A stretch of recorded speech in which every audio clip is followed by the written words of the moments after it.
This is the Quotations from Chairman Mao Zedong, also known as the Little Red Book. Chapter 29, Cadres. In order to guarantee that our party and country do not change their color, we must not only have a correct line and correct policies, but must train and bring up millions of successors who will carry on the cause of proletarian revolution.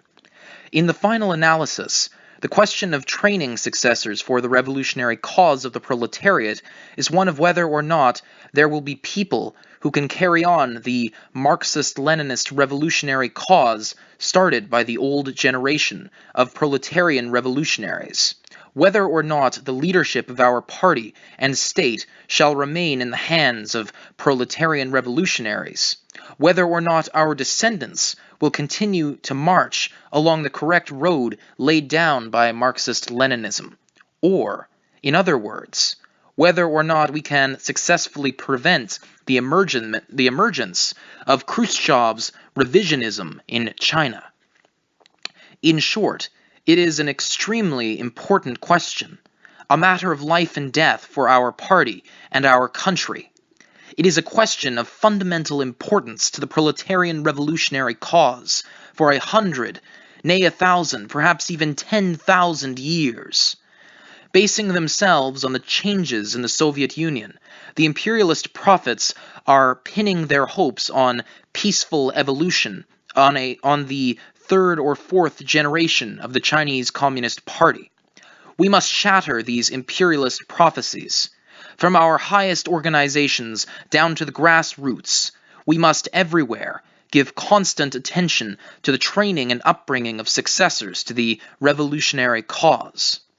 What are the requirements for worthy successors to the revolutionary cause of the proletariat? They may be genuine Marxist-Leninists and not revisionists like Khrushchev, wearing the cloak of Marxist-Leninism. They must be revolutionaries who wholeheartedly serve the overwhelming majority of the people of China and of the whole world, and must not be like Khrushchev, who serves both the interests of the handful of members of the privileged bourgeoisie stratum in his own country and those of foreign imperialism and reaction.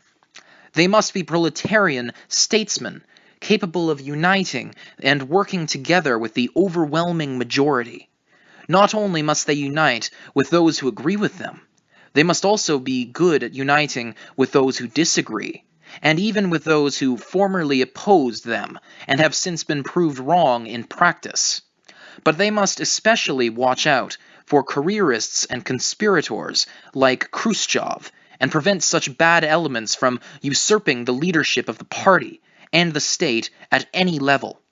They must be models in applying the party's democratic centralism, must master the method of leadership based on the principle of from the masses to the masses, and must cultivate a democratic style and be good at listening to the masses.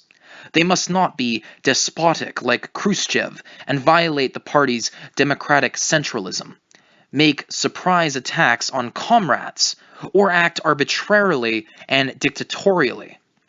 They must be modest and prudent, and guard against arrogance and impetuosity. They must be imbued with the spirit of self-criticism and have the courage to correct mistakes and shortcomings in their work. They must never cover up their errors like Khrushchev and claim all the credit for themselves and shift all the blame on others. Successors to the revolutionary cause of the proletariat come forward in mass struggles and are tempered in the great storms of revolution. It is essential to test and judge cadres and choose and train successors in the long course of mass struggle. Quoted on Khrushchev's phony communism and its historical lessons for the world. July 14th, 1964, page 72 and 74. Our party organizations must be extended all over the country, and we must purposefully train tens of thousands of cadres and hundreds of first-rate leaders. They must be cadres and leaders versed in Marxist-Leninism, politically far-sighted, competent in their work, full of the spirit of self-sacrifice, capable of tackling problems on their own, steadfast in the midst of difficulties, and loyal and devoted in serving the nation, the class, and the party. It is only on these cadres and leaders that the party relies for its links with the membership and the masses. It is by relying on their firm leadership of the masses that the party can succeed in defeating the enemy. Such cadres and leaders must be free from selfishness, from individualistic heroism, ostentation, sloth, passivity, and arrogance, that is to say, arrogant sectarianism, and they must be selfless, national, and class heroes. Such are the qualities and the style of work demanded of the members, cadres, and leaders of our party. Quotation from Within the Masses and Their Millions for the Anti-Japanese National United Front, May 7th, 1937.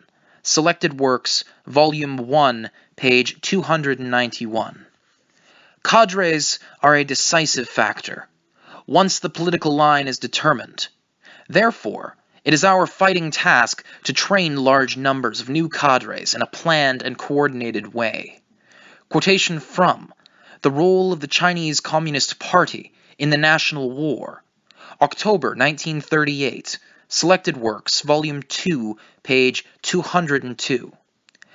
The criterion the Communist Party should apply in its cadres policy is whether or not a cadre is resolute in carrying out the party line, keeps to the party line and party discipline, has close ties with the masses, has the ability to find his bearings independently, and is active, hard-working, and unselfish. This is what appointing people on their merit means. Ibid. It is necessary to maintain the system of cadre participation in collective productive labor. The cadres of our party and state are ordinary workers and not overlords sitting on the backs of the people. By taking part in collective productive labor, the cadres maintain extensive, constant, and close ties with the working people. This is a major measure of fundamental importance for a socialist system, such as ours.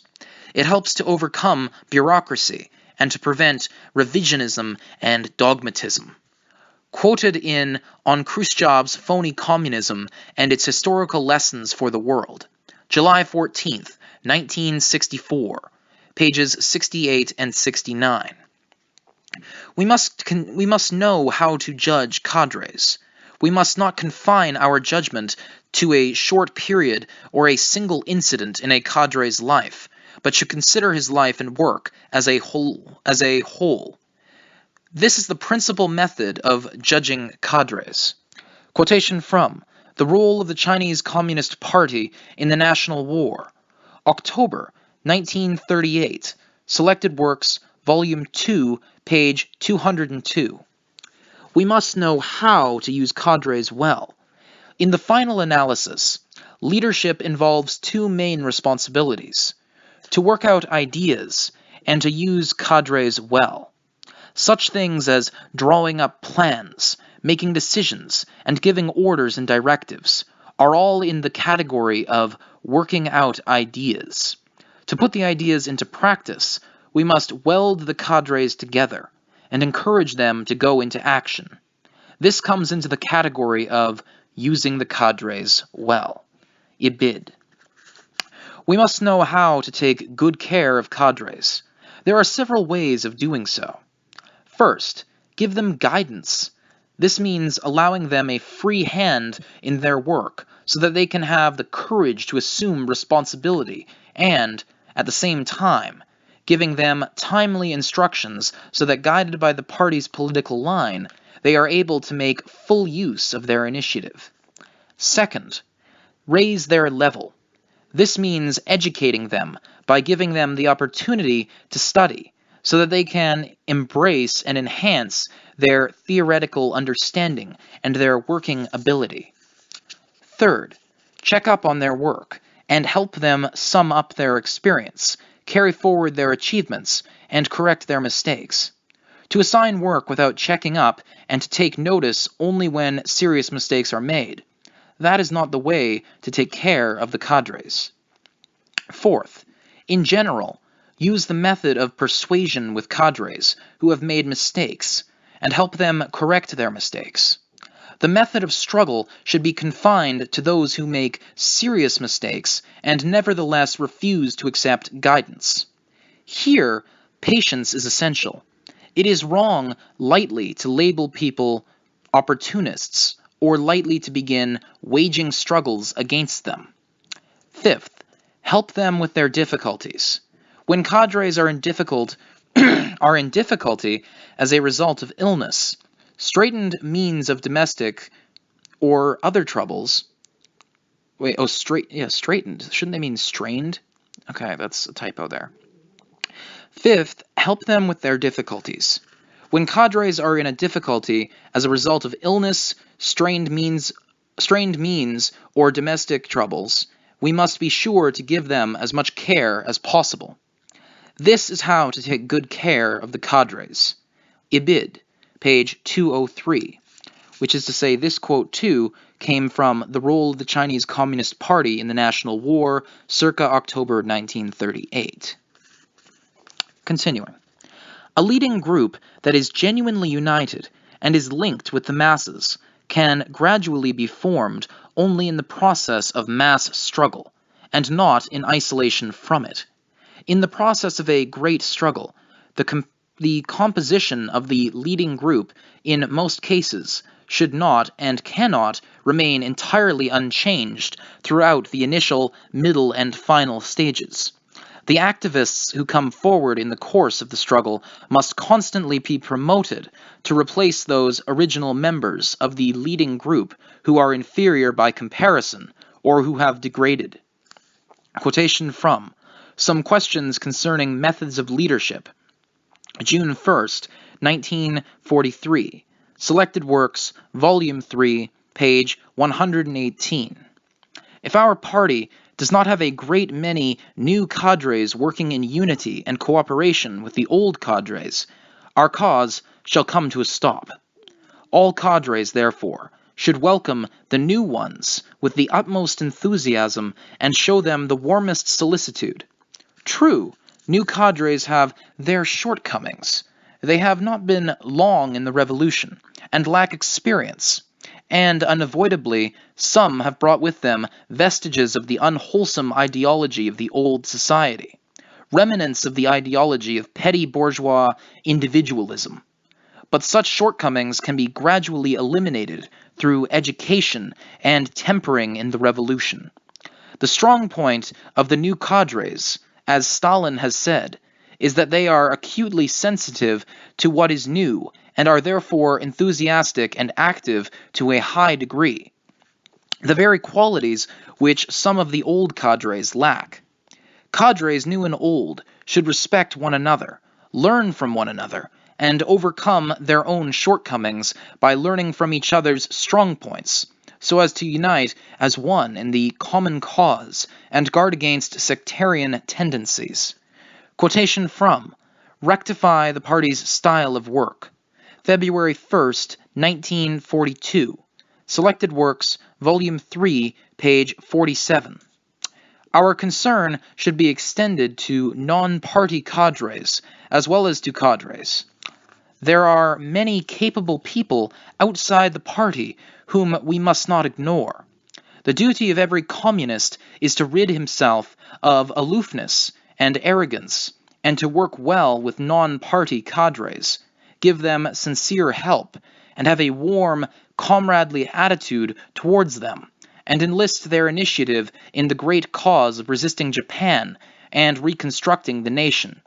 Quotation from The Role of the Chinese Communist Party in the National War, October 1938. Selected Works, Volume 2, page 202. This concludes Chapter 29. Chapter 30, Youth, shall begin in the following video of this series. Thank you for joining us, and have a wonderful evening.